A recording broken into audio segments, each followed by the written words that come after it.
Yang galau sama hutang jangan skip ya, mudah-mudahan ini bisa jadi pencerahan buat kita semua ya. Awalnya tuh gue mau lunasin hutang ya, gara-gara usaha gue yang di Bekasi itu terkena imbas koronce gitu. Tapi alhamdulillah Allah tuh kasih lebih ya. Ya gue bisa dikasih kepercayaan buat bangun rumah dan beli 1 unit kendaraan. Sorry, ini bukan buat flashing ya atau apalah namanya, tapi ini sebagai motivasi dan acuan.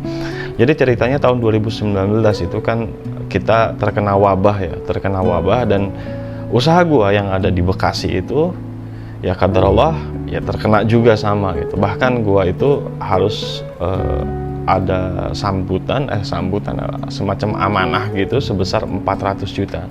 Sedangkan yang punya investor atau amanah itu dia nggak mau tahu, uangnya harus dibalikin. Nah posisi gue saat itu ya nganggur gitu, orang usaha gue emang nggak bisa dipertahanin. Nah untuk ngelunasin sebagiannya gitu, gue ya jual-jual aset dan akhirnya gue itu ya pindah ke Kuningan ikut sama ibu. Nah di sana gue juga bingung, gue nganggur, gue harus ngapain ini ya gitu, gue nggak tahu harus ngapain gitu. Gue udah coba di sini buka toko, alhamdulillah itu nggak ada yang beli gitu.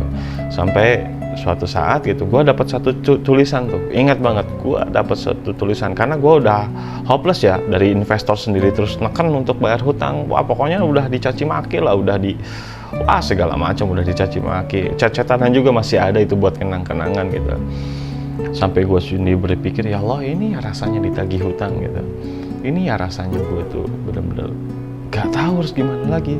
Nah dari sana gue dapat satu kutipan, dan kutipan itu gue sendiri tulis. Ini gue lagi buka buku ini, ternyata di buku ini ada tulisan gue, walaupun tulisannya jelek tapi masih bisa kebaca sama diri gue sendiri ya.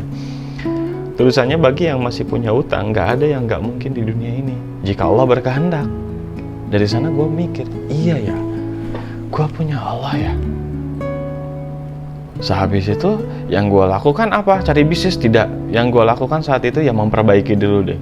Gue minta maaf dulu kepada yang gue hutangin. Gue minta maaf, gue jalin silaturahmi, walaupun ya gue diejek, ya segala macam ya, wajar lah mereka gitu. Ya tetap gue di sana memperbaiki diri gitu, ya, sholat lah. Dan yang gue sering lakukan saat itu ya sholawat gitu. Ingat banget itu, sholawat 1000 kali itu. Dari maghrib ke isya itu nyampe 1000 kali gitu. Nah setelah itu alhamdulillah gitu, gue dipertemukan gitu, gue dihubungin sama teman, gue dihubungin sama teman orang Cirebon gitu. Kalau dia itu ada baju yang 1 tahun yang lalu yang nggak kejual. Nah saat itu gue nggak pikir panjang tuh sama istri, ya udah kita jualan di TikTok aja nih gitu. Nah gue foto ulang lah sama istri, dipoto tuh semuanya. Akhirnya pertama kali itu gue jadi seller. Qadarullah, dengan izin Allah, niatnya bayar hutang, Allah kasih plus-plusnya tuh. Ya gue sama istri bisa bangun rumah kayak gitu. Ya bisa beli unit mobil gitu. Ya hutang alhamdulillah sudah lunas gitu. Percaya atau enggak, itu kejadian sama gue sendiri. Gak ada yang gak mungkin bagi Allah jika Allah berkehendak. Itu sih. Jadi intinya pada saat kalian half love atau galau gitu, gak tahu apa yang harus dilakuin, bukan gue so agama, bukan gitu. Yang gue lakuin saat itu, yang perlu kalian lakukan saat itu, ya udahlah pasrahin aja sama Allah gitu.